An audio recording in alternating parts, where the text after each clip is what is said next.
नमस्कार, मैं NCI skill से भोला शंकर महोबिया एक बार फिर से आपका स्वागत करता हूं हमारे इस सेशन पे। आज का हमारा ये सेशन क्लास 10 के पॉलिनोमियल टॉपिक पे बेस्ड है। इस एक सिंगल वीडियो में हम इस पूरे टॉपिक को, पूरे चैप्टर को कवर करेंगे। साथ ही हम देखेंगे कुछ इम्पॉर्टेंट क्वेश्चंस जो आपको एग्ज़ाम्स में अच्छे मार्क्स के लिए भी हेल्प करेंगे। तो चलिए शुरू करते हैं आज का हमारा ये टॉपिक, पॉलिनोमियल।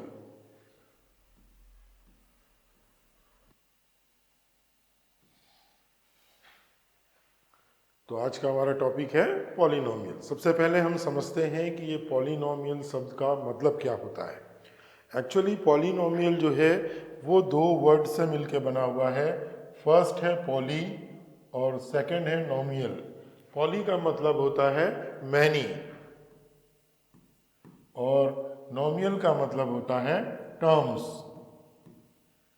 इसका मतलब है कि कोई ऐसा मैथमेटिकल स्टेटमेंट जिसमें एक से ज़्यादा टर्म्स हो, पॉलिनोमियल कहलाते हैं। पॉलिनोमियल को हम दूसरे शब्दों में भी डिफाइन कर सकते हैं। एक्चुअल में पॉलिनोमियल एक एक्सप्रेशन होता है जिसमें कई सारे टर्म्स होते हैं, जिनमें हर टर्म जो है वो कोफिशिएंट और वेरिएबल से मिलकर बना होता है और सारे टर्म्स जो हैं वो प्लस या माइनस साइंस के थ्रू एक दूसरे से कनेक्टेड होते हैं। इसका एग्जाम्पल अगर हम देखना चाहें तो ये है 2x + 5। दूसरा पॉलिनोमियल है 2y² + 5y + 7। तीसरा एक और पॉलिनोमियल अगर हम देखें तो वो हो सकता है 5p³ + 9p² + 2p + 9। तो यहाँ पर 3 पॉलिनोमियल्स हम लोगों ने लिखा हुआ है। अब हम इन पॉलिनोमियल्स को px, py और qp से रिप्रेजेंट कर सकते हैं। इसका मतलब है कि ये जो पॉलिनोमियल है ये वेरिएबल x पर डिफाइंड है, ये पॉलिनोमियल वेरिएबल y पर डिफाइंड है और ये जो पॉलिनोमियल है ये वेरिएबल p पर डिफाइंड है। अब आप ध्यान से देखेंगे इसमें 2 टर्म्स हैं, यहाँ 3 टर्म्स हैं और लास्ट जो पॉलिनोमियल हमारा है इसमें टर्म्स की संख्या 4 है। अब हम जब पहले पॉलिनोमियल को देखते हैं तो हमको ये समझ में आ रहा है कि इस पॉलिनोमियल में जो वेरिएबल x है इसका पावर 1 है। दूसरे पॉलिनोमियल में y जो वेरिएबल है उसका जो सबसे बड़ा पावर है, सबसे हाईएस्ट जो पावर है वो 2 है। और तीसरे पॉलिनोमियल में जो वेरिएबल हम लोग यूज़ कर रहे हैं p, उसका हाईएस्ट पावर जो है वो 3 है। तो ये जो वेरिएबल्स के मैक्सिमम पावर्स होते हैं इन्हें ही पॉलिनोमियल की डिग्री कहा जाता है। तो पहला जो पॉलिनोमियल है यहाँ पर डिग्री जो है वो क्या है, 1 है।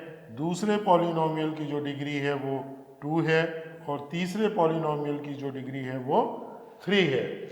इस डिग्री के आधार पर ही इन पॉलिनोमियल्स का अलग अलग नाम होता है। जैसे डिग्री 1 वाला जो पॉलिनोमियल है वो लीनियर पॉलिनोमियल कहलाता है। वो पॉलिनोमियल जिसकी डिग्री 2 होती है उसको हम क्वाड्रेटिक पॉलिनोमियल कहते हैं और जिस पॉलिनोमियल में डिग्री 3 हो वो क्यूबिक पॉलिनोमियल कहलाता है। तो आइए इन तीनों प्रकार के पॉलिनोमियल्स को हम डिटेल से देखते हैं। सबसे जो पहला पॉलिनोमियल है दैट इज लीनियर पॉलिनोमियल। जैसा कि मैंने पहले ही बताया कि लीनियर पॉलिनोमियल का मतलब है ऐसा पॉलिनोमियल जिसकी डिग्री क्या हो, 1 हो। डिग्री 1 होने का मतलब है कि उस पॉलिनोमियल में मौजूद वेरिएबल की हाईएस्ट जो पावर है, सबसे बड़ा जो पावर है वो क्या होना चाहिए, 1 होना चाहिए। और ये जो लीनियर पॉलिनोमियल है इसका जो स्टैंडर्ड फॉर्मेट होता है दैट इज ax + b। यहाँ पर x जो है वो वेरिएबल है और a और b जो है वो क्या है, कांस्टेंट है। और यहाँ ध्यान रखने वाली बात यह है कि a की वैल्यू कभी भी ज़ीरो नहीं होनी चाहिए। अगर a की वैल्यू ज़ीरो हो जाएगी तो ये वाला टर्म जो है वो, फर्स्ट टर्म जो है वो ज़ीरो हो जाएगा और हमारे पास में केवल क्या बचेगा, कांस्टेंट b बचेगा। इसलिए a की वैल्यू कभी भी ज़ीरो नहीं होनी चाहिए। ये जो पॉलिनोमियल है ये पॉलिनोमियल कहलाता है लीनियर पॉलिनोमियल। क्यों लीनियर पॉलिनोमियल? क्योंकि जब हम x की वेरियस वैल्यूज़ के लिए px या कई बार इसको हम y से भी रिप्रेजेंट करते हैं कि जब वैल्यू निकालते हैं और उन x और y की वैल्यू को जब हम ग्राफ में प्लॉट करते हैं तो हमें एक लीनियर ग्राफ मिलता है। इसीलिए ही इन पॉलिनोमियल्स को लीनियर पॉलिनोमियल कहा जाता है। तो जब हम x और y की वैल्यू को यूज करके ग्राफ बनाएंगे तो उससे जो लीनियर ग्राफ बनेगा वो कुछ इस तरीके से मिलेगा, एक सीधी लाइन पे। इसे ही हम लीनियर ग्राफ कहते हैं। आइए अब देखते हैं दूसरे टाइप का पॉलिनोमियल जो है क्वाड्रेटिक पॉलिनोमियल। मैंने पहले ही आपको बताया था, ऐसा पॉलिनोमियल जिसकी डिग्री 2 हो वो क्वाड्रेटिक पॉलिनोमियल कहलाता है। और इसका जो स्टैंडर्ड फॉर्मेट है that is ax² plus bx plus c, जहाँ पर x जो है वेरिएबल है और a b c जो है वो कॉन्स्टेंट्स हैं। और आपको यहाँ पर भी ध्यान रखना है कि at least a should not be equal to zero. a की वैल्यू ज़ीरो नहीं होनी चाहिए। अगर a की वैल्यू ज़ीरो होगी, फर्स्ट टर्म जिसको हम लीडिंग टर्म भी कहते हैं, ये क्या हो जाएगा, ज़ीरो हो जाएगा। और ये x² वाला जो टर्म है ये इसके ख़त्म होते ही हमारे पास में जो पॉलिनोमियल बचेगा that is bx plus c। अब ये bx प्लस c का डिग्री जब आप चेक करेंगे तो इसकी डिग्री हो जाएगी 1, और जैसे ही इसकी डिग्री 1 होगी ये क्या हो जाएगा, लीनियर पॉलिनोमियल हो जाएगा। इसलिए हमेशा ये ध्यान रखना है कि a की वैल्यू जो है वो कभी भी ज़ीरो के बराबर नहीं होनी चाहिए। हम इस क्वाड्रेटिक पॉलिनोमियल को लिख सकते हैं px। जब हम यहाँ पर x की कोई वैल्यू पुट करेंगे तो हमें px की वैल्यू मिलेगी, जिसको कई बार हम y से भी रिप्रेजेंट करते हैं। और जब इस x और y की वैल्यू का यूज करके हम ग्राफ पेपर पर जब ग्राफ बनाते हैं तो वो ग्राफ कुछ इस तरीके का बनता है। या तो ये अपवर्ड बनेगा या हो सकता है कि ये जो ग्राफ है ये डाउनवर्ड बन जाए कुछ इस तरीके से, जिसको हम पैराबोला भी कहते हैं। तो क्वाड्रेटिक पॉलिनोमियल में x और y की वैल्यूज़ को यूज़ करके जब हम कोई ग्राफ बनाते हैं तो वो जो शेप है वो पैराबोला का शेप होता है। क्वाड्रेटिक इक्वेशन के लिए ग्राफ का अपवर्ड या डाउनवर्ड होना जो है वो a की वैल्यू पे डिपेंड करता है। अगर a की वैल्यू अगर पॉजिटिव होगी, इट मीन्स a की वैल्यू 0 से बड़ी होगी, तो जो बनने वाला ग्राफ है वो अपवर्ड ग्राफ होगा। और अगर a की वैल्यू 0 से छोटी हो तो जो ग्राफ होगा वो डाउनवर्ड बनेगा। आइए अब देखते हैं क्यूबिक पॉलिनोमियल को। नाम से ही समझ में आ रहा है, क्यूबिक का मतलब होता है 3, क्यूब का मतलब होता है 3। वो पॉलिनोमियल जिसकी डिग्री 3 हो वो कहलाएगा क्यूबिक पॉलिनोमियल। इसका जो स्टैंडर्ड फॉर्मेट है that is ax³ plus bx² plus cx plus d। ये क्यूबिक पॉलिनोमियल का स्टैंडर्ड फॉर्मेट है। यहाँ a, b, c और जो d है दैट इज कांस्टेंट। फिर से आपको यहाँ ध्यान देना है कि a की वैल्यू जो है वो कभी भी 0 के बराबर नहीं होनी चाहिए। फिर से वही मुद्दा है कि जैसे ही a 0 होगा, फर्स्ट टर्म या लीडिंग टर्म जो है वो 0 हो जाएगा और इसकी डिग्री घट के क्या हो जाएगी, 2 हो जाएगी। तो ये क्यूबिक पॉलिनोमियल बचेगा ही नहीं। क्या हो जाएगा, ये क्वाड्रेटिक पॉलिनोमियल हो जाएगा। इसलिए a की वैल्यू कभी भी 0 के बराबर नहीं होनी चाहिए। अब जब हम इसको सपोज px से रिप्रेजेंट करते हैं तो ये कहा जाता है कि ये जो पॉलिनोमियल है ये वेरिएबल x पे बना हुआ है और इसकी डिग्री जो है वो 3 है, इसलिए ये किस तरीके का पॉलिनोमियल है, क्यूबिक पॉलिनोमियल है।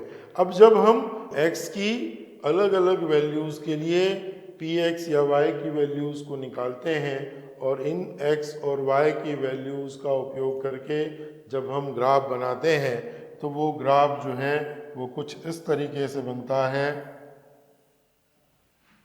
आइए अब हम देखते हैं कि कैसे हम x की किसी वैल्यू के लिए पॉलिनोमियल की वैल्यूज़ को कैसे फाइंड आउट कर सकते हैं। सपोज हमारे पास में एक पॉलिनोमियल है px equal to 4x plus 7। अब इस px को कई बार फंक्शन भी बोला जाता है और कई बार इसको हम y से भी रिप्रेजेंट करते हैं। अब अगर x की कोई वैल्यू है, सपोज हम x की वैल्यू लेते हैं 1, तो x की वैल्यू 1 के लिए ये px या y की वैल्यू क्या होगी उसको हम इस तरीके से फाइंड आउट करेंगे।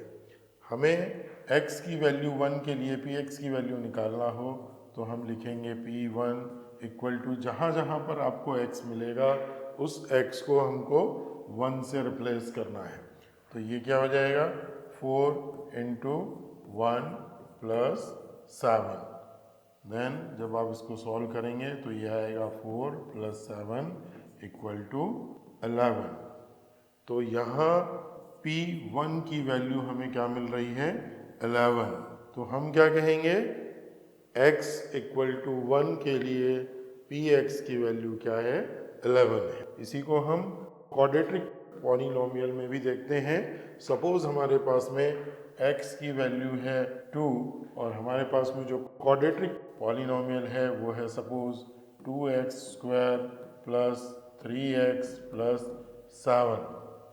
अब हम इस पॉलिनोमियल में x को रिप्लेस करेंगे 2 से और सपोज इस पॉलिनोमियल को हमने रिप्रेजेंट किया है px से। अब जब हम x इक्वल टू 2 इस पॉलिनोमियल पे रखेंगे तो ये हमारा पॉलिनोमियल कुछ इस तरीके से कन्वर्ट हो जाएगा p2 equal to 2 into 2 raise to the power 2 plus 3 into 2 plus 7। अब जब हम इसको आगे सॉल्व करेंगे तो ये हो जाएगा 2 इंटू 2 स्क्वायर जो है वो 4 होगा प्लस 3 2 ज़ा 6 प्लस 7। नाउ अगेन 2 4 ज़ा 8 प्लस 6 प्लस 7। तो अब हमें फाइनल जो आंसर आएगा वो होगा 21। तो यहाँ हमें P2 की जो वैल्यू मिल रही है वो क्या है 21 है। तो उसको किस तरीके से कहा जाएगा x इक्वल टू 2 के लिए px की वैल्यू 21 है। आइए अब देखते हैं ज़ीरो ऑफ पॉलिनोमियल। पॉलिनोमियल का ज़ीरो क्या होता है। ज़ीरो ऑफ पॉलिनोमियल कहने का मतलब उस पॉलिनोमियल में मौजूद वेरिएबल की उस वैल्यू से होती है जिसको उस पॉलिनोमियल पर उस वेरिएबल से रिप्लेस करने पर पॉलिनोमियल की वैल्यू 0 आए। सपोज मेरे पास में एक पॉलिनोमियल है px equal to 2x minus 6। अब मुझे इस पॉलिनोमियल का ज़ीरो अगर पता करना है तो मुझे x की उस वैल्यू को फाइंड आउट करना पड़ेगा जिसे इस पॉलिनोमियल में x की जगह पर रिप्लेस करने पर px की वैल्यू मुझे क्या मिले 0 मिले। चलिए देखते हैं x को हम 3 से रिप्लेस करते हैं। इट मीन्स x की वैल्यू हम क्या लेते हैं 3 लेते हैं। तो ये हमारा पॉलिनोमियल क्या हो जाएगा p3 equal to 2 into 3 minus 6। आगे इसको जब हम सॉल्व करेंगे तो ये 2 3 ज़ा 6 माइनस 6 इक्वल टू 0। तो आप देख रहे हैं यहाँ पर p3 की वैल्यू क्या आ रही है 0 आ रही है। इसका मतलब है कि इस पॉलिनोमियल का 0 जो है वो क्या है x इक्वल टू 3 है। फिर से एक बार रिपीट कर दूं कि किसी पॉलिनोमियल का 0 उस पॉलिनोमियल में मौजूद वेरिएबल की वो वैल्यू होती है जिसे उस वेरिएबल की जगह पर रिप्लेस करने पर पॉलिनोमियल की वैल्यू हमें क्या मिले, ज़ीरो मिले। तो इस कंडीशन पे इस पॉलिनोमियल के लिए जो ज़ीरो है वो क्या है, 3। आइए अब देखते हैं कि कैसे किसी पॉलिनोमियल को हम ग्राफिकली ग्राफ पेपर पे रिप्रेजेंट कर सकते हैं। एक्चुअली किसी भी प्रॉब्लम को रिप्रेजेंट करने के कई सारे तरीके होते हैं। जो पॉलिनोमियल होता है वो मैथमेटिकल वे होता है किसी प्रॉब्लम को रिप्रेजेंट करने का। एक दूसरा वे होता है सेम प्रॉब्लम को ग्राफिकली रिप्रेजेंट करने के लिए, that is by the graph. तो हम किसी भी पॉलिनोमियल को ग्राफिकली रिप्रेजेंट कर सकते हैं। तो आइए देखते हैं कि हम किसी पॉलिनोमियल को ग्राफ में किस तरीके से रिप्रेजेंट कर सकते हैं। सपोज हमारे पास में एक लीनियर पॉलिनोमियल है P X equal to 2x minus 4। इस लीनियर पॉलिनोमियल में ये जो पी एक्स है इसको हम फंक्शन की तरह या कई बार y की तरह भी ट्रीट करते हैं। तो हम इसको इस तरीके से भी लिख सकते हैं y equal to 2x minus 4। अब हम क्या करेंगे कि x की अलग अलग वैल्यूज़ के लिए y के वैल्यूज़ को कैलकुलेट करेंगे, फाइंड आउट करेंगे। तो हम इसको कुछ इस तरीके से टेबल में रिप्रेजेंट कर सकते हैं। सपोज ये जो है x की वैल्यू के लिए है और सेकंड जो रो है दैट इज़ y की वैल्यू, मतलब y equal to 2x minus 4 की वैल्यू के लिए है। x की वैल्यू -2 के लिए अब हम px या y की वैल्यू को कैलकुलेट करते हैं। तो हम कुछ इस तरीके से इसको लिख सकते हैं p -2 इक्वल टू जहाँ जहाँ पर x है उसको हम -2 से रिप्लेस कर देंगे, मतलब 2 इंटू -2 हो जाएगा और ये हो जाएगा -4। तो अब आप देखिए ये क्या होता है, 2 इंटू 2 क्या हो जाएगा 4 और ये माइनस और -4 इक्वल टू क्या मिल रहा है हमें -8। तो y की वैल्यू ये px जो है उसको हमने क्या मान लिया है, यहाँ पर y मान लिया है। तो y की वैल्यू क्या हो जाएगी -8। अब हम x की वैल्यू रखते हैं -1, तब देखते हैं px की वैल्यू क्या मिलती है, p -1 इक्वल टू एक्स को हम किससे रिप्लेस करेंगे, -1 से रिप्लेस करेंगे। तो ये हो जाएगा 2 इंटू -1 -4। तो देखते हैं आगे क्या होता है, ये 2 1 ज़ा 2 मीन्स -2 -4। तो हमें फाइनली क्या रिजल्ट मिल रहा है, -6। तो y की वैल्यू हमें क्या मिल रही है, -6। कब, जब x की वैल्यू -1 के बराबर है। अब हम x की वैल्यू को 0 रखते हैं और px की वैल्यू को कैलकुलेट करते हैं, ये हो जाएगा p0। अब x को हम किससे रिप्लेस करेंगे, 0 से, मीन्स 2 इंटू 0 -4। तो ये हो जाएगा -4। तो y की वैल्यू हमें क्या मिल रही है, -4। y बोले या px बोले एक ही मतलब है। फिर हम x की वैल्यू लेते हैं 1 और फिर px की वैल्यू को कैलकुलेट करते हैं। p1 इक्वल टू ये क्या हो जाएगा 2 और x को रिप्लेस कर देंगे हम 1 से, -4। तो हमें मिल रहा है 2 -4 इक्वल टू -2। तो y की वैल्यू हमें क्या मिल रही है, -2। देन हम x की वैल्यू रखते हैं 2, मीन्स ये हो जाएगा क्या, p2 इक्वल टू, अब x को 2 से रिप्लेस करेंगे तो ये हो जाएगा 2 इंटू 2 -4। तो जब इसको आगे सॉल्व करेंगे तो 2 2 ज़ा 4 -4 इक्वल टू क्या मिल रहा है हमें, 0। अब ध्यान से देखिएगा कि जब हमने x की वैल्यू 2 रखा तो हमें y की वैल्यू क्या मिल रही है, 0। इसका मतलब है कि इस पॉलिनोमियल का 0 क्या है, 2 है। क्यों, क्योंकि x की वैल्यू 2 रखने पर हमें y की वैल्यू क्या मिल रही है, 0। चलिए एक और स्टेप कर लेते हैं। x की वैल्यू हम 3 रखते हैं तो हमें क्या मिल रहा है देखते हैं। x को अब हम 3 से रिप्लेस करेंगे, -4, तो ये हो जाएगा 6 - 4 इक्वल टू क्या मिल रहा है हमें, 2। तो ये हो गया क्या, 2। कब, जब x की वैल्यू हमने क्या रखा है, 3। तो इस तरीके से हम जब x की वैल्यूज़ को इस पॉलिनोमियल में पुट करते हैं तो हमें y की वैल्यूज़ मिल रही हैं। अब आपको ये पता है कि जब भी हम कोई ग्राफ बनाते हैं तो हमें दो वैल्यूज़ की ज़रूरत पड़ती है, एक जो x कोऑर्डिनेट को रिप्रेजेंट करता है और दूसरा जो है वो y कोऑर्डिनेट को रिप्रेजेंट करता है। तो ये दो वैल्यूज़ हमारे पास में हैं। फर्स्ट रो में हमारे पास में x कोऑर्डिनेट की वैल्यू है, सेकंड रो में हमारे पास में y कोऑर्डिनेट की वैल्यू है। आइए अब इस x की वैल्यू और y की वैल्यू को यूज़ करके हम इस ग्राफ में इस पॉलिनोमियल को रिप्रेजेंट करते हैं। तो हमारे पास में पहला जो पॉइंट है उसमें x की वैल्यू है -2 और y की वैल्यू है -8।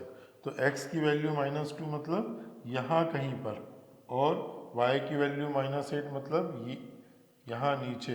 तो ये दोनों पॉइंट कहाँ पे मिल रहे हैं, -2 -8। तो इस जगह पे ये पॉइंट मिल रहा है हमें। अब सेकेंड पॉइंट को देखते हैं।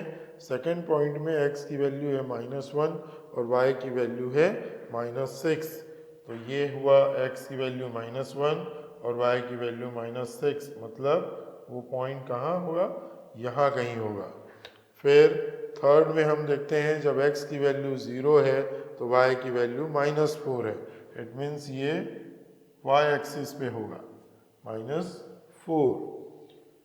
थर्ड जो पॉइंट है जब x की वैल्यू 1 है तो y की वैल्यू -2 के बराबर है। जब x की वैल्यू 1 है तो y की वैल्यू -2 है, मीन्स वो पॉइंट कहाँ होगा, यहाँ कहीं होगा।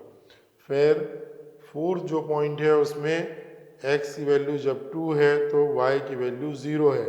x की वैल्यू 2 और y की वैल्यू 0 मतलब ये x एक्सिस पे होगा। फिर लास्ट जो पॉइंट है उसमें x की वैल्यू है 3 और y की वैल्यू है 2। x की वैल्यू 3, y की वैल्यू 2, मीन्स वो पॉइंट कहाँ होगा, यहाँ कहीं होगा। अब जब हम इन पॉइंट्स को मिलाएंगे तो हमें एक लाइन ग्राफ मिलेगा, ये देखिए कुछ इस तरीके से। तो हम किसी भी पॉलिनोमियल में x की वेरियस वैल्यूज़ के लिए उस पॉलिनोमियल px, या जिसको कई बार हम y से रिप्रेजेंट करते हैं, की वैल्यू को फाइंड आउट करते हैं। फिर x और y की वैल्यूज़ को यूज़ करके उन पॉइंट्स को ग्राफ पेपर पे प्लॉट करते हैं और उन पॉइंट्स को फिर हम कनेक्ट कर देते हैं।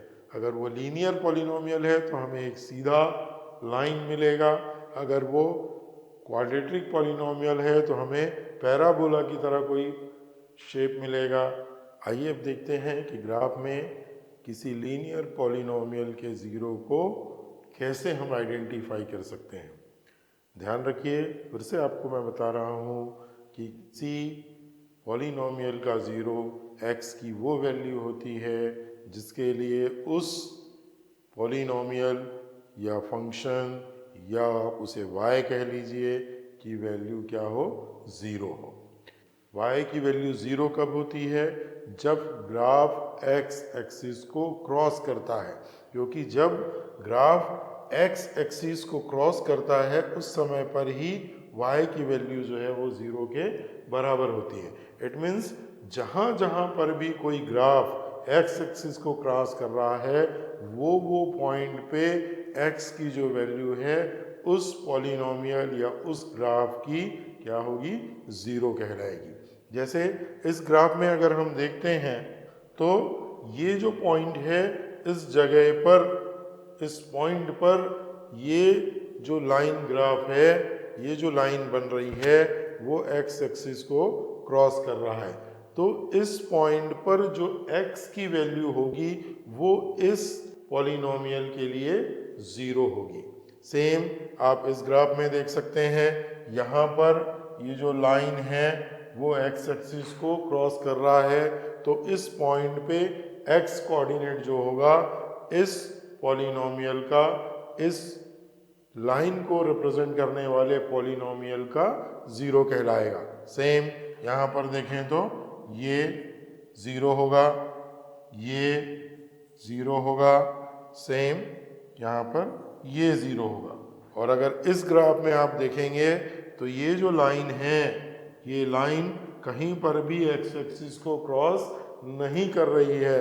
इसका मतलब है कि इस लाइन को रिप्रेजेंट करने वाला लीनियर पॉलिनोमियल का कोई भी ज़ीरो एग्जिस्ट नहीं करता है। यहाँ एक बात हमें ध्यान में रखनी है कि किसी भी लीनियर पॉलिनोमियल का जो नंबर ऑफ ज़ीरोज़ होगा वो केवल एक होगा। इट मीन्स जो लीनियर ग्राफ होगा वो मैक्सिमम एक बार ही एक्स एक्सिस को इंटरसेक्ट करेगा। आइए अब देखते हैं कि कैसे क्वाड्रेटिक जो पॉलिनोमियल है उसके ज़ीरोज़ को हम आइडेंटिफाई कर सकते हैं ग्राफ में। ये एक क्वाड्रेटिक पॉलिनोमियल का एक ग्राफ है। इस ग्राफ में आप देख रहे हैं कि ये जो हमारा ग्राफ है क्वाड्रेटिक जो पैराबोला के शेप में है, ये दो बार, एक बार यहाँ एक्स एक्सिस को क्रॉस कर रहा है और दूसरी बार में यहाँ पर एक्स एक्सिस को क्रॉस कर रहा है। तो इन पॉइंट्स में जो x कोऑर्डिनेट की वैल्यू होगी वही इस पॉलिनोमियल का ज़ीरो होगा। क्वाड्रेटिक जो पॉलिनोमियल है वहाँ पे मैक्सिमम ज़ीरोज़ की संख्या जो है वो दो हो सकती। आइए अब देखते हैं कि क्यूबिक जो पॉलिनोमियल है उसके ज़ीरोज़ को हम ग्राफ में कैसे आइडेंटिफाई कर सकते हैं। ये तीन ग्राफ हमारे पास में हैं। पहली ग्राफ में आप देखेंगे कि ये जो हमारा ग्राफ है ये केवल एक बार इस एक्स एक्सिस को क्रॉस कर रहा है या एक्स एक्सिस को टच कर रहा है। इट मीन्स इस ग्राफ में इस क्यूबिक पॉलिनोमियल का ज़ीरो केवल कितना है, एक है, और वो ज़ीरो जो है वो इस पॉइंट के एक्स कोऑर्डिनेट के बराबर होगा। हमारा जो ग्राफ है ये एक्स एक्सिस को 3 पॉइंट्स पर क्रॉस कर रहा है या टच कर रहा है। इट मीन्स इस क्यूबिक पॉलिनोमियल में नंबर ऑफ ज़ीरोज़ कितने हैं, 3। तो ये जो पॉइंट्स हैं इन पॉइंट्स का जो एक्स कोऑर्डिनेट होगा वो इस ग्राफ का ज़ीरो कहलाएगा। और इस तीसरे ग्राफ में अगर आप देखेंगे तो इस ग्राफ में भी हमारा जो ग्राफ है वो एक्स एक्सिस को 3 पॉइंट पर इंटरसेक्ट कर रहा है। पहला पॉइंट ये, दूसरा पॉइंट ये और तीसरा पॉइंट ये। तो इन तीनों पॉइंट्स का जो एक्स कोऑर्डिनेट होगा वो इस क्यूबिक पॉलिनोमियल का ज़ीरो कहलाएगा। तो इस तरीके से आपने देखा कि हम किसी भी पॉलिनोमियल, चाहे वो लीनियर हो, चाहे वो क्वाड्रेटिक हो, चाहे वो क्यूबिक हो, के ग्राफ को देखकर हम उसके ज़ीरोज़ को आइडेंटिफाई कर सकते हैं। ध्यान रखिए, अगर वो लीनियर इक्वेशन है तो उसके मैक्सिमम ज़ीरोज़ कितने होंगे, 1 होंगे। अगर वो क्वाड्रेटिक है तो उसके मैक्सिमम ज़ीरोज़ 2 हो सकते हैं, और अगर वो क्यूबिक है तो उसके ज़ीरोज़ की संख्या मैक्सिमम 3 हो सकती है। तो इस तरीके से आप ग्राफ को देखकर किसी भी पॉलिनोमियल के ज़ीरोज़ को आइडेंटिफाई कर सकते हैं। आइए अब अभी तक हमने जो सीखा उसके बेस पे हम एक्सरसाइज 2.1 को सॉल्व करने की कोशिश करते हैं। तो ये है एक्सरसाइज 2.1 का क्वेश्चन नंबर 1, जिसमें हमें दिए हुए ग्राफ्स में नंबर ऑफ ज़ीरोज़ को आइडेंटिफाई करना है। तो फिर से याद दिला दूं कि नंबर ऑफ ज़ीरोज़ का मतलब है कि एक ग्राफ जितने बार भी एक्स एक्सिस को टच करेगा या एक्स एक्सिस को क्रॉस करेगा उतने नंबर ऑफ ज़ीरोज़ उस ग्राफ में होंगे। तो चलिए देखते हैं इन ग्राफ्स में कि ये एक्स एक्सिस को कितनी बार टच कर रहे हैं या कितने बार एक्स एक्सिस को क्रॉस कर रहे हैं। ये जो पहला जो ग्राफ हमारे पास में है, इस ग्राफ में अगर हम देखेंगे तो ये जो ग्राफ की लाइन है ये कहीं पर भी एक्स एक्सिस को क्रॉस नहीं कर रही है और ना ही एक्स एक्सिस को टच कर रही है। इसका मतलब यहाँ पे नंबर ऑफ ज़ीरोज़ जो हैं वो क्या है, ज़ीरो है। मतलब यहाँ पर कोई भी ज़ीरो इस ग्राफ का नहीं होगा, एग्जिस्ट नहीं करेगा। आइए सेकंड ग्राफ में देखते हैं। ये जो हमारा सेकंड ग्राफ है ये इस पॉइंट पे केवल एक बार एक्स एक्सिस को क्रॉस कर रहा है। इसका मतलब है कि इस पॉइंट पे एक्स कोऑर्डिनेट की जो वैल्यू होगी वो इस पॉलिनोमियल के लिए ज़ीरो होगा। इसका मतलब है कि यहाँ पे नंबर ऑफ ज़ीरोस कितने हैं, 1। तीसरा जो ग्राफ है, इस ग्राफ में ये जो ग्राफ की लाइन है वो पहले तो यहाँ पर एक्स एक्सिस को क्रॉस कर रहा है, फिर यहाँ कर रहा है और फिर यहाँ पर कर रहा है। तो ये ग्राफ की जो लाइन है वो एक्स एक्सिस को इस ग्राफ में 3 बार क्रॉस कर रहा है।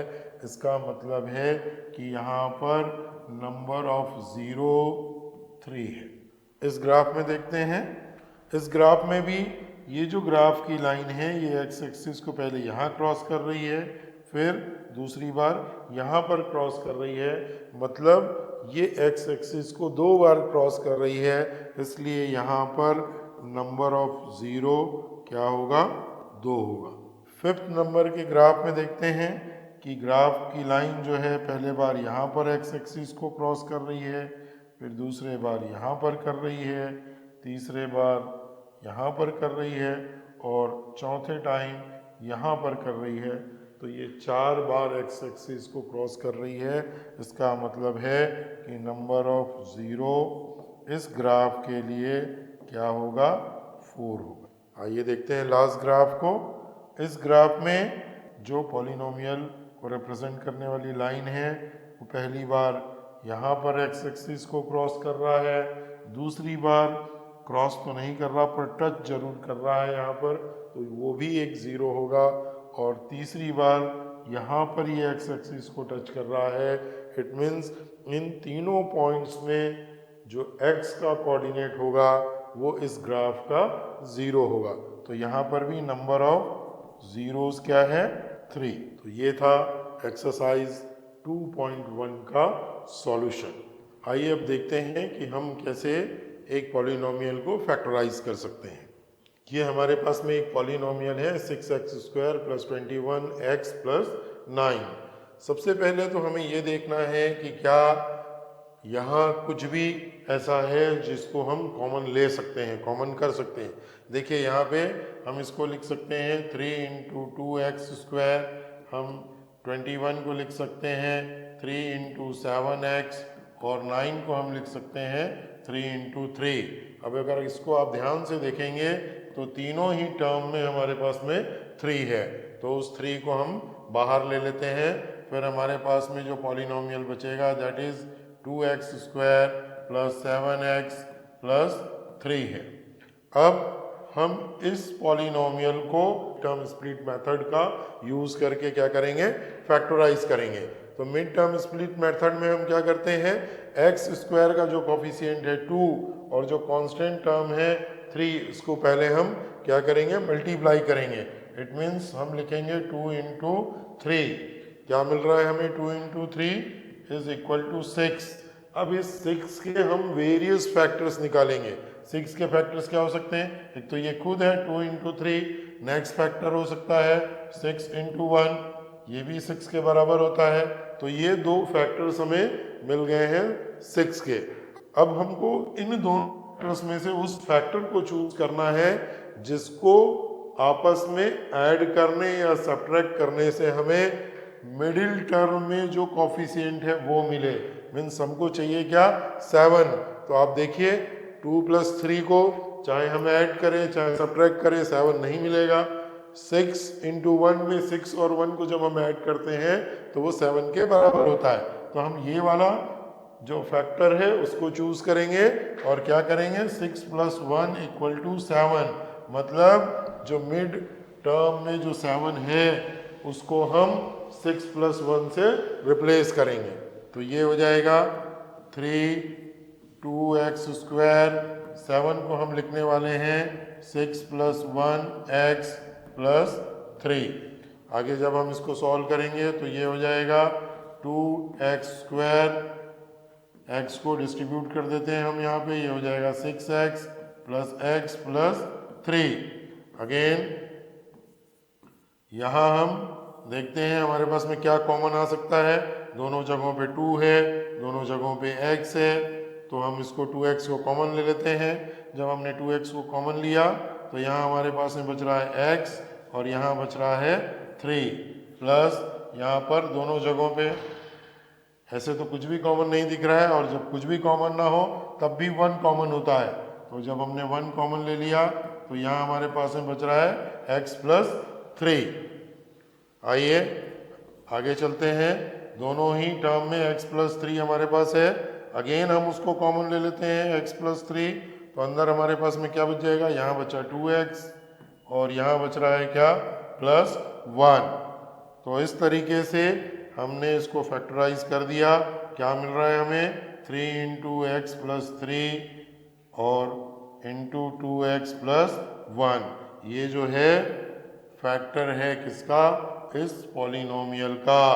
तो अगर आप ध्यान से देखेंगे तो क्या हो रहा है, ये हम इस 6x² + 21x + 9 को लिख सकते हैं क्या, 3 × x + 3 × 2x + 1 के इक्वल। मैं यहाँ पे आपको ये दिखाना चाह रहा हूँ कि एक्चुअल में ये जो है x + 3, इस x + 3 से आप x की वैल्यू निकाल सकते हैं, इस 2x + 1 से x की वैल्यू निकाल सकते हैं। तब उस कंडीशन में ये क्या हो जाएगा, अगर ये 0 हमको निकालना है, अगर इसके ज़ीरोज़ को हमको फाइंड आउट करना है तो हमें क्या करना पड़ेगा, 3x + 3 × 2x + 1 को 0 के बराबर करना पड़ेगा। और अगर ऐसा करते हैं हम तो ये क्या हो जाएगा, x + 3 = 0 और 2x + 1 = 0। देन नेक्स्ट स्टेप में ये हो जाएगा x = -3 और ये हो जाएगा x = -1/2। तो मैं आपको यहाँ पे दिखाना ये चाह रहा हूँ कि अगर आपके पास में इस तरीके से 0 दिया हुआ है तो आप उसको ऐसे फैक्टर्स में लिख के उस पॉलिनोमियल के बराबर लिख सकते हैं। एक इम्पॉर्टेंट चीज ध्यान रखिए कि इन फैक्टर्स के अलावा भी ऐसा संभव है कि एक कांस्टेंट भी फैक्टर के रूप में मौजूद हो, जिसको जनरली हम k से रिप्रेजेंट करते हैं। तो अगर केवल हमारे पास में ज़ीरोज़ की वैल्यू हो तो हम उसको उस पॉलिनोमियल के इक्वल कैसे लिखेंगे, जैसे इसको लिखना हो तो हम क्या लिखेंगे, 6x² + 21x + 9 = अब मान लो 3 मुझे नहीं दिया हुआ है, केवल क्या दिया हुआ है कि इसके ज़ीरोज़ क्या है, -3 और -1/2 है। तो मैं इसको 3 की जगह पे क्या यूज़ करूँगा, एक कांस्टेंट यूज़ करूँगा k, और इसको लिखूँगा क्या, x + 3 × x + 1/2। आइए अब देखते हैं कि किसी पॉलिनोमियल के ज़ीरो और उनके कोफिशिएंट्स के बीच में क्या रिलेशन होता है। सबसे पहले हम इसको लीनियर पॉलिनोमियल के लिए देखेंगे। हमको पता है कि लीनियर पॉलिनोमियल का जो स्टैंडर्ड फॉर्मेट है वो होता है px = ax + b। अब सपोज फॉर x = k के लिए px की वैल्यू क्या है, 0 है। इट मीन्स ये जो k है वो इस पॉलिनोमियल का 0 है। तो जब हम x को इस k से रिप्लेस करेंगे पॉलिनोमियल में तो हमें क्या मिलने वाला है, 0 मिलने वाला है। इट मीन्स ये किसके बराबर होने वाला है, 0 के बराबर होने वाला है। तो अब हम इसको कैसे लिख सकते हैं, ak + b = 0। अब हम आगे जब इसे सॉल्व करेंगे और b को ट्रांसपोज करेंगे तो हमें ये मिलेगा माइनस बी, ए के equal to minus B. Then अब हम a को ट्रांसपोज करेंगे तो a जो यहाँ पे मल्टीप्लिकेशन में है वो इधर आके डिवीज़न पे आ जाएगा और ये हो जाएगा माइनस बी अपॉन ए। तो आप देख रहे हैं कि ये k जो है पॉलिनोमियल का ज़ीरो है और वो किसके बराबर है, माइनस बी अपॉन ए के बराबर है। तो आप देख रहे हैं कि यहाँ पॉलिनोमियल का ज़ीरो k जो है किस तरीके से इस पॉलिनोमियल के कोफिशिएंट्स के साथ में रिलेटेड है। तो चलिए अब देखते हैं कि क्वाड्रेटिक पॉलिनोमियल के ज़ीरोज़ और उनके कोफिशिएंट्स के बीच में किस तरीके का रिलेशन होता है। सपोज़ हमारे पास में एक क्वाड्रेटिक पॉलिनोमियल है ax² plus bx plus c और उसके दो ज़ीरोज़ हैं अल्फ़ा एंड बीटा। तो ये अल्फ़ा और बीटा जो है वो कुछ इस तरीके से होगा कि x minus alpha into x minus beta जो है वो बराबर होगा किसके, quadratic polynomial ax² plus bx plus c के। आइए इसको अब सॉल्व करते हैं। हम k को अंदर मल्टीप्लाई करते हैं तो ये हो जाएगा kx माइनस k अल्फ़ा और दूसरा हमारे पास में है x माइनस बीटा। अगेन हम इस kx को यहाँ मल्टीप्लाई करेंगे तो ये क्या हो जाएगा, kx² minus k beta x और जब हम इसको यहाँ मल्टीप्लाई करेंगे तो ये हो जाएगा माइनस k अल्फ़ा x और ये माइनस मिलेगा तो क्या हो जाएगा प्लस k अल्फ़ा बीटा।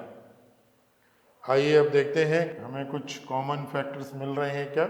तो ये हो गया kx², यहाँ हम माइनस को कॉमन ले सकते हैं, k को कॉमन ले सकते हैं और x को कॉमन ले सकते हैं। तो अंदर हमारे पास में यहाँ क्या बच रहा है, यहाँ बच रहा है अल्फ़ा और यहाँ क्या बच रहा है, बीटा। अब चूंकि हमने ये माइनस कॉमन लिया है इसलिए क्या हो जाएगा अल्फ़ा प्लस बीटा। फिर हमारे पास में जो लास्ट टर्म है that is k alpha beta और लेफ्ट हैंड साइड में हमारे पास में क्या है ax² plus bx plus c। अब हम दोनों ही साइड्स के जो x और x² और जो कांस्टेंट टर्म है उनको आपस में कंपेयर करेंगे। तो लेफ्ट हैंड साइड में जो हमारे पास में x² का कोफिशिएंट है दैट इज़ a और राइट हैंड साइड में x² का जो कोफिशिएंट है वो क्या है, k। इसका मतलब है कि k जो है वो किसके बराबर है, a के बराबर है। अब हम x के कोफिशिएंट्स को कंपेयर करते हैं तो लेफ्ट हैंड साइड में हमारे पास में है क्या, b और राइट हैंड साइड में हमारे पास में है क्या, minus k alpha plus beta और तीसरा जो कांस्टेंट टर्म है उसको हम कंपेयर करते हैं तो हमें मिल रहा है c equal to k alpha beta. तो इस तरीके से ये तीन जो टर्म्स हैं उनमें जो कोफिशिएंट्स हैं उनको हमने यहाँ पर कंपेयर किया। अब हम इस इक्वेशन को लेके चलते हैं जिसके अनुसार हमारे पास में है b equal to minus k alpha plus beta. अब जब हम k को इधर ट्रांसपोज करेंगे तो ये हो जाएगा b और माइनस को भी हम इधर शिफ्ट कर देते हैं तो ये हो जाएगा माइनस b। k यहाँ मल्टीप्लिकेशन में है, इधर आएगा तो क्या हो जाएगा, डिवीज़न में हो जाएगा। अब हमारे पास में राइट हैंड साइड में क्या बचा, अल्फ़ा प्लस बीटा।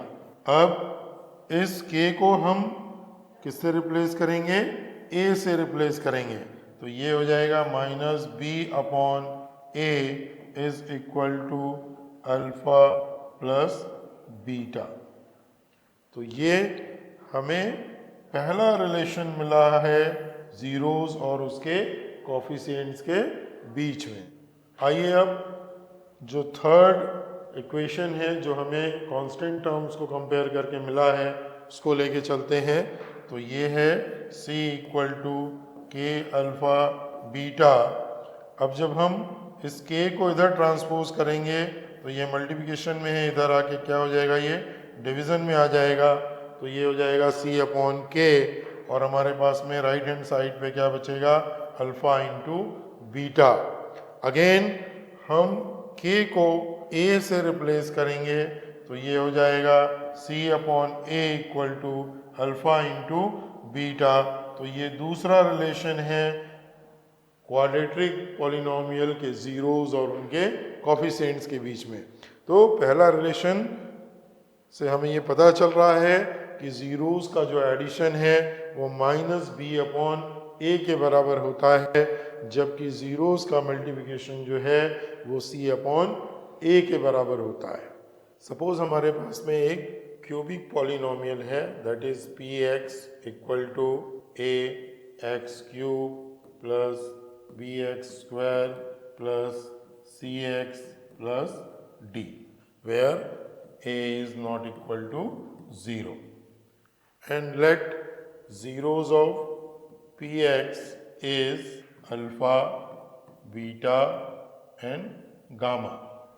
अब अगर ये अल्फा बीटा और गामा इस px के ज़ीरोज़ हैं तो इनका जो फैक्टर होगा वो कुछ इस तरीके से होगा, x minus alpha x minus beta into x minus gamma, जो बराबर होगा किसके, a x cube plus B x square plus C x plus d के। आइए इसको आगे सॉल्व करते हैं हम।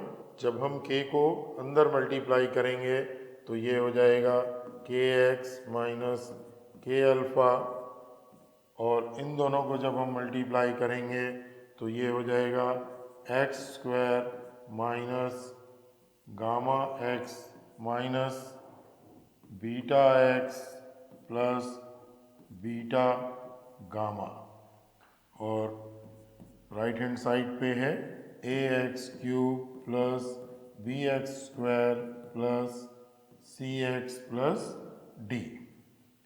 अगेन जब के एक्स को हम मल्टीप्लाई करेंगे तो ये हो जाएगा के एक्स क्यूब माइनस के गामा एक्स स्क्वायर माइनस के बीटा एक्स स्क्वायर प्लस के बीटा गामा एक्स, और जब इस माइनस के अल्फ़ा को हम मल्टीप्लाई करेंगे तो हमें मिलेगा माइनस के अल्फ़ा एक्स स्क्वायर प्लस के अल्फ़ा गामा एक्स प्लस के अल्फ़ा बीटा एक्स। अब इसके बाद जब हम माइनस के अल्फ़ा को प्लस बीटा गामा से मल्टीप्लाई करते हैं तो हमें मिलता है माइनस के अल्फ़ा बीटा गामा, जो कि इक्वल होगा किसके, a x cube plus B x square plus C x plus d के। अब हम नेक्स्ट स्टेप में लेफ्ट हैंड साइड में जो भी कॉमन फैक्टर्स हैं उनको हम बाहर लेके आते हैं। एक्स क्यूब वाला जो टर्म हमारे पास में है वो केवल एक है, इसलिए हमने इसको लिख दिया के एक्स क्यूब। एक्स स्क्वायर वाले टर्म्स कितने हैं, 1 2 और ये 3, और तीनों ही टर्म में हमारे पास में माइनस साइन कॉमन है, के कॉमन है और हमारे पास में एक्स स्क्वायर कॉमन है। अब बचता क्या है, यहाँ हमारे पास में बच रहा है अल्फ़ा, माइनस साइन तो हमने कॉमन ले लिया है। यहाँ हमारे पास में बच रहा है बीटा, माइनस साइन यहाँ का भी हमने कॉमन ले लिया है, और यहाँ हमारे पास में बच रहा है गामा, अगेन माइनस साइन हमने कॉमन ले लिया है। तो हमें क्या मिल गया, माइनस के alpha plus beta plus gamma x. और देखते हैं हम क्या कॉमन ले सकते हैं। ये एक्स वाले टर्म को देखते हैं, एक ये और एक ये, तीनों ही जगहों पे प्लस का साइन कॉमन है और k कॉमन है तो इसको हम लिख लेते हैं k, और x को भी हम कॉमन ले लेते हैं। फर्स्ट हमारे पास में बच रहा है यहाँ पर alpha into beta, then plus यहाँ हमारे पास में बच रहा है बीटा इंटू गामा, प्लस यहाँ हमारे पास में बच रहा है अल्फ़ा गामा। अब केवल एक ही टर्म हमारे पास में बचा है, that is constant term minus के अल्फ़ा बीटा गामा, जो कि अगेन हम किसके बराबर करेंगे, a x cube plus B x square plus C x plus d के। अब हम लेफ्ट हैंड साइड और राइट हैंड साइड में जो वेरिएबल है एक्स क्यूब, एक्स स्क्वायर और एक्स, उनके कॉफिशिएंट्स को आपस में कंपेयर करेंगे। लेफ्ट हैंड साइड में हमारे पास में एक्स क्यूब का जो कॉफिशिएंट है दैट इज के, और राइट हैंड साइड में हमारे पास में एक्स क्यूब का जो कॉफिशिएंट है वो है क्या, ए। तो ये क्या हो जाएगा, के इक्वल टू ए। देन हम एक्स के कॉफिशिएंट को कंपेयर करते हैं। लेफ्ट हैंड साइड में हमारे पास में है माइनस के alpha plus beta plus gamma, और राइट हैंड साइड में एक्स स्क्वायर का जो कॉफिशिएंट है दैट इज बी। देन हम x के कॉफिशिएंट को कंपेयर करते हैं। लेफ्ट हैंड साइड में हमारे पास में x का कॉफिशिएंट है k alpha beta plus beta gamma plus alpha gamma, जो कि किसके बराबर होगा, राइट हैंड साइड में मौजूद x के कॉफिशिएंट मतलब c के।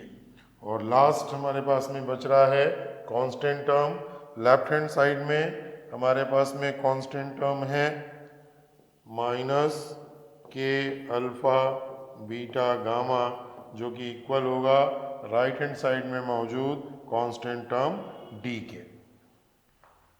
आइए अब इनके बेस पे हम कुछ रिलेशंस को एस्टैब्लिश करते हैं। सबसे पहले हम ये जो इक्वेशन हमें मिला है उसको लेके चलते हैं।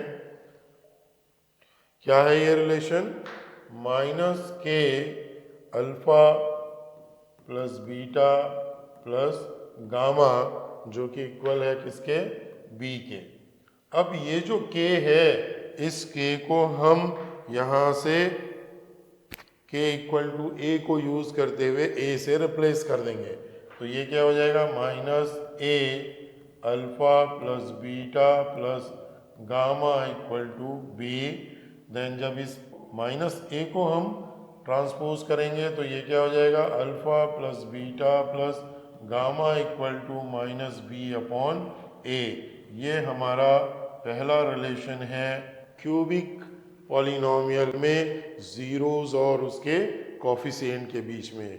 इस रिलेशन के हिसाब से हम बोल सकते हैं कि ज़ीरोज़ का जो एडिशन है वो माइनस बी अपॉन ए के बराबर होता है। नेक्स्ट हम इसको लेकर चलते हैं, x के कॉफिशिएंट्स को जो हमने कंपेयर किया है उसको लेके चलते हैं। हमारे पास में है k alpha beta plus beta gamma plus alpha gamma is equal to c. Now हम k को अगेन a से रिप्लेस करेंगे तो ये हो जाएगा a alpha beta plus beta gamma plus alpha gamma is equal to c. अब इस a को जब ट्रांसपोज करेंगे तो ये हो जाएगा alpha beta plus beta gamma plus alpha gamma is equal to c upon a. ये जो है ये हमारा सेकंड रिलेशन है ज़ीरोज़ और कॉफिशिएंट के बीच में। इस रिलेशन को देख के हमें समझ में आ रहा है कि किसी भी दो ज़ीरो को आप मल्टीप्लाई करिए वेरियस कॉम्बिनेशंस में और उनको जब आप ऐड कर देंगे तो वो किसके बराबर होगा, सी अपॉन ए के बराबर होगा। नेक्स्ट जो कांस्टेंट टर्म है अब हम उसको लेके चलते हैं। ये क्या है, माइनस के alpha beta gamma is equal to D. Again इस के को ए से रिप्लेस करेंगे तो ये हो जाएगा minus A alpha beta gamma is equal to d. Now a को जब हम ट्रांसपोज करेंगे तो ये हो जाएगा alpha beta gamma is equal to minus d upon a. तो ये तीसरा रिलेशन है ज़ीरोज़ और कॉफिशिएंट के बीच में। इस रिलेशन के अनुसार हम बोल सकते हैं कि तीनों ज़ीरोज़ का जो मल्टीप्लिकेशन है वो माइनस डी अपॉन ए के बराबर होता है। तो इस तरीके से हमने देखा कि एक क्यूबिक पॉलिनोमियल में उसके जो ज़ीरोज़ हैं और कॉफिशिएंट्स हैं उनके बीच में किस तरीके का रिलेशन होता है। आइए अब हमने जो ज़ीरोज़ और कॉफिशिएंट्स के बीच में जो रिलेशंस इस्टेब्लिश किए हैं उनके बेस पे एक्सरसाइज 2.2 को सॉल्व करने की कोशिश करते हैं। यह है हमारा क्वेश्चन नंबर 1।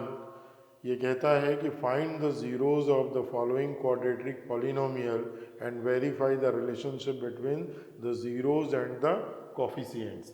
इट मीन्स पहले तो हमें इसका ज़ीरो फाइंड आउट करना है, फिर जब ज़ीरो फाइंड आउट हो जाए तो हमें कॉफिशिएंट और ज़ीरोज़ के बीच का जो रिलेशन होता है उसको वेरीफाई करना है। तो चलिए देखते हैं फर्स्ट क्वेश्चन का फर्स्ट हमारा जो इक्वेशन है वो है x square minus 2x minus 8। हमें पहले इस पॉलिनोमियल के ज़ीरो को फाइंड आउट करना है, फिर जो ज़ीरो निकल के आएगा उनका इस पॉलिनोमियल के कोफिशिएंट के साथ रिलेशन को एस्टैब्लिश करना है। चलिए देखते हैं। आप इसकी डिग्री से ही इसको आइडेंटिफाई कर सकते हैं कि इस पॉलिनोमियल की डिग्री 2 है। इसका मतलब ये एक क्वाड्रेटिक पॉलिनोमियल है। इस क्वाड्रेटिक पॉलिनोमियल के ज़ीरो को फाइंड आउट करने के लिए हमें इस पॉलिनोमियल को फैक्टराइज करना पड़ेगा, और फैक्टराइज करने के लिए हम मिड टर्म स्प्लिट जो मेथड है हम उसका उपयोग करेंगे। मिड टर्म स्प्लिट मेथड में एक्स स्क्वायर का जो कॉफिशिएंट है उसको और जो कांस्टेंट टर्म है उसको हम क्या करते हैं, पहले मल्टीप्लाई करते हैं। इस पॉलिनोमियल में एक्स स्क्वायर का कॉफिशिएंट है 1 और कांस्टेंट टर्म है 8। तो हम 1 और 8 को मल्टीप्लाई करते हैं तो हमें क्या मिल रहा है, 8। अब हमें 8 के ऐसे फैक्टर्स को फाइंड आउट करना है जिसको ऐड या सब्ट्रैक्ट करने पर हमें x का कॉफिशिएंट मिले। तो आइए पहले तो देखते हैं कि 8 के फैक्टर्स क्या क्या हो सकते हैं। पहला तो 1 इंटू 8, दूसरा हो सकता है 2 इंटू 4 इक्वल टू 8। तो ये दो फैक्टर्स हमारे पास में मौजूद हैं किसके, 8 के। अब हम देखते हैं कि इनमें से कौन सा जो फैक्टर है उनको सब्ट्रैक्ट करने या ऐड करने पे हमें क्या मिले, 2 मिले। तो आप देखिए ये जो दो फैक्टर्स हैं इसमें से जब हम 4 से 2 को माइनस करते हैं तो हमें क्या मिलता है, 2 मिलता है। तो हम इस 2 को इस तरीके से लिखेंगे 4 माइनस 2, मीन्स इस 2 को हम रिप्लेस कर देंगे किससे, 4 माइनस 2 से। तो हमारा ये जो पॉलिनोमियल है ये क्या हो जाएगा, एक्स स्क्वायर माइनस 2 की जगह पे लिखेंगे हम 4 माइनस 2 एक्स माइनस 8। और चूंकि हम इसका ज़ीरो निकाल रहे हैं इसलिए हमें इसको क्या करना पड़ेगा, ज़ीरो के बराबर करना पड़ेगा। आइए अब इसको आगे सॉल्व करते हैं। एक्स स्क्वायर माइनस ये हो जाएगा 4x और ये माइनस मिलके क्या होगा, plus 2x minus 8 equal to 0। अब हम कॉमन फैक्टर्स को फाइंड आउट करेंगे। यहाँ x कॉमन है तो अंदर बच जाता है x माइनस 4। यहाँ पर इन दोनों टर्म्स पे 2 कॉमन है, उस 2 को हम बाहर ले लेते हैं तो अंदर बच रहा है x minus 4 equal to 0। Then x minus 4 दोनों ही टर्म पे हैं तो हम x माइनस 4 को कॉमन ले लेते हैं तो यहाँ बच रहा है x प्लस 2 इक्वल टू 0। इसका मतलब है कि x माइनस 4 इक्वल टू 0 और x प्लस 2 इक्वल टू 0। आइए इसको सॉल्व करते हैं। -4 को जब हम ट्रांसपोज करें साइड पे जाके हो जाएगा +4। सेम यहाँ हम जब 2 को ट्रांसपोज करेंगे +2 को ट्रांसपोज करेंगे तो वो राइट हैंड साइड पे जाके हो जाएगा -2। तो ये x इक्वल टू 4 और x इक्वल टू -2 है, यही इस पॉलिनोमियल का क्या है, जीरोस है। अब हमको कॉफिशिएंट और इन जीरोस के बीच के रिलेशन को वेरीफाई करना है। एक तरीके से आप देखेंगे तो ये जो ज़ीरो है ये अल्फ़ा के बराबर है और ये बीटा के बराबर है, मतलब अल्फ़ा की वैल्यू है 4 और बीटा की वैल्यू है -2। अब हमने देखा था कि ये जो ज़ीरोज़ हैं अल्फ़ा और बीटा, उनका जो एडिशन है वो किसके बराबर होना चाहिए, -b/a के। तो चलिए इसको वेरीफाई करते हैं। सबसे पहले हम लेफ्ट हैंड साइड को लेते हैं। लेफ्ट हैंड साइड में क्या है, अल्फ़ा प्लस बीटा। तो अल्फ़ा की वैल्यू हमने फाइंड आउट किया था क्या, 4। तो अल्फ़ा की जगह पे मैं क्या रखता हूँ, 4, देन ये प्लस का साइन, और बीटा की जगह पे मैं रख रहा हूँ -2। अब आप जब इसको सॉल्व करेंगे तो आपको रिजल्ट आएगा 2। आइए अब राइट हैंड साइड को चेक करते हैं। राइट हैंड साइड क्या है, -b/a। इस पॉलिनोमियल में b की वैल्यू क्या है, -2। आइए उस वैल्यू को यहाँ पुट करते हैं। b की जगह पे मैंने लिखा -2 और a मतलब x² का कॉफिशिएंट, उसकी वैल्यू क्या है, 1। तो रिजल्ट क्या मिल रहा है, ये माइनस और ये माइनस जब मल्टीप्लाई होंगे तो क्या हो जाएगा, प्लस, और रिजल्ट मिलेगा हमें क्या, 2। तो आप देख रहे हैं कि लेफ्ट हैंड साइड पे भी हमें 2 मिल रहा है और राइट हैंड साइड पे भी 2 मिल रहा है। इसका मतलब है left hand side equal to right hand side. इसका मतलब है कि alpha plus beta is equal to -b/a। इस तरीके से ये जो रिलेशन है कॉफिशिएंट और ज़ीरोस के बीच का वो वेरीफाई होता है। आइए अब दूसरा जो रिलेशन है उसमें जो अल्फ़ा इंटू बीटा है वो बराबर होता है c/a के। आइए देखते हैं ऐसा है कि नहीं। सबसे पहले हम लेफ्ट हैंड साइड को लेते हैं। लेफ्ट हैंड साइड क्या है, अल्फ़ा इंटू बीटा। अल्फ़ा की वैल्यू हमारे पास में है 4 और जो बीटा की वैल्यू है वो है -2।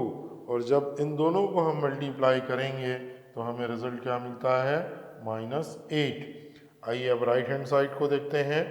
राइट हैंड साइड में c/a कांस्टेंट टर्म की जो वैल्यू है वो क्या है, -8। आइए c की जगह पे हम रखते हैं -8 और a जो है वो x² का कॉफिशिएंट है और वो है 1 के बराबर। तो आप देख रहे हैं तो हमें क्या मिल रहा है, -8। लेफ्ट हैंड साइड की भी वैल्यू -8 है और राइट हैंड साइड की भी वैल्यू -8 है। इसका मतलब है कि alpha into beta is equal to c/a। तो इस तरीके से हमें जो ज़ीरो मिला है इस पॉलिनोमियल का, उसका पॉलिनोमियल के जो कॉफिशिएंट्स हैं उनके साथ में रिलेशनशिप वेरीफाई हो रहा है। तो ये था फर्स्ट क्वेश्चन के फर्स्ट पार्ट का सॉल्यूशन। क्वेश्चन नंबर 1 के जो बचे हुए पार्ट्स हैं उनके सॉल्यूशंस भी अगर आपको चाहिए तो उसके लिए हमने एक अलग से वीडियो बनाया हुआ है। आप उस वीडियो में जाके नंबर 1 के जो बचे हुए पार्ट्स हैं उन सब के सॉल्यूशंस भी देख सकते हैं। आइए अब देखते हैं एक्सरसाइज 2.2 के क्वेश्चन 2 का first part. In question 2 we have to find a quadratic polynomial each with the given number as the sum and product of its zero respectively। इसका मतलब है कि हमें हर एक क्वेश्चन में ज़ीरोस के सम और प्रोडक्ट की वैल्यू दी गई है और इस बेस पे हमें जो पॉलिनोमियल है उसको फाइंड आउट करना है। चलिए देखते हैं first part. In first part we have sum of zeros means alpha plus beta is equal to 1/4 and multiplication means alpha into beta is equal to -1 दिया हुआ है। अब हमको पता है कि अल्फ़ा प्लस बीटा जो है वो बराबर होता है माइनस बी अपॉन ए के, और अल्फ़ा प्लस बीटा की जो वैल्यू हमारे पास में है वो है 1/4। इसका मतलब है 1/4 is equal to minus b upon a. दूसरी जो प्रॉपर्टी है उसके अनुसार अल्फ़ा इंटू बीटा जो है वो सी अपॉन ए के बराबर होता है, और अल्फ़ा इंटू बीटा की जो वैल्यू यहाँ हमें दी हुई है वो है -1 is equal to c upon a. इस -1 को हम -1/1 भी लिख सकते हैं, जो कि इक्वल है किसके, सी अपॉन ए के। तो हमारे पास में पहला जो रिलेशन है उसके बेस पे हमें मिल रहा है -b upon A is equal to 1/4, और दूसरा जो रिलेशन है उसके बेस पे c/a की वैल्यू हमें मिल रही है -1/1। अब हमारा काम क्या होगा कि हम दोनों ही डिनोमिनेटर a की वैल्यू को इक्वल करेंगे। इट मीन्स या तो इसे हमें 4 बनाना है या इसे हमें 1 बनाना है। इसका मतलब है कि एक बार अलग से हम इसको फिर से लिख लेते हैं। c अपॉन ए हमारे पास में है -1/1, और b अपॉन ए जो है वो है 1/4। तो हमें इन a की वैल्यू को दोनों ही सिचुएशन में इक्वल करना है। तो हमें अगर इसको 4 बनाना है तो ऊपर नीचे हमें क्या करना पड़ेगा, 4 से मल्टीप्लाई करना पड़ेगा। तो अब हमारे पास में c अपॉन ए की वैल्यू क्या हो जाएगी, -4/4, और दूसरी जो वैल्यू है वो b अपॉन ए को हम लिख सकते हैं -1/4। अब देखिए दोनों ही सिचुएशन में हमारे पास में डिनोमिनेटर a की जो वैल्यू है वो किसके इक्वल हो गई है, 4 के इक्वल हो गई है। इसका मतलब है हम a की वैल्यू क्या लिख सकते हैं, 4, और जब a की वैल्यू 4 है उसी सिचुएशन में हमें b की वैल्यू क्या मिल रही है, -1, और c जो है वो किसके बराबर है, -4 के बराबर है। अब हमको पता है कि क्वाड्रेटिक पॉलिनोमियल जो है उसका स्टैंडर्ड फॉर्म होता है ax² + bx + c, और इस स्टैंडर्ड फॉर्म में हम a, b और c की वैल्यू को पुट करते हैं। तो a की वैल्यू क्या है, 4x², b की वैल्यू क्या है, -1, मतलब ये हो जाएगा -x, और c की वैल्यू जो है वो है -4। तो ये हमारा वो क्वाड्रेटिक पॉलिनोमियल है जिसके ज़ीरोस का एडिशन 1/4 और मल्टीप्लिकेशन जो है वो -1 के बराबर है। तो इस तरीके से आप इस क्वेश्चन को सॉल्व कर सकते हैं। तो ये था क्वेश्चन नंबर 2 के पार्ट 1 का सॉल्यूशन। बाकी जो बचे हुए पार्ट्स हैं अगर उनके भी सॉल्यूशंस आपको चाहिए तो उसके लिए हमने एक अलग से वीडियो बनाया हुआ है एक्सरसाइज 2.2 के सॉल्यूशन का, उस वीडियो को आप देख सकते हैं। तो ये था क्लास 10th एनसीईआरटी के चैप्टर 2 पॉलिनोमियल का 1 शॉर्ट वीडियो, जिसमें हमने पूरे चैप्टर्स को एक सिंगल वीडियो में एक्सप्लेन किया है। आई होप आपने इस वीडियो से निश्चित रूप से पॉलिनोमियल को समझा होगा। अगर ये वीडियो से आपने कुछ सीखा है तो प्लीज़ इस वीडियो को लाइक कीजिए, शेयर कीजिए और चैनल को सब्सक्राइब कीजिए। Thank you for watching this video. नमस्कार, जय हिंद, जय भारत।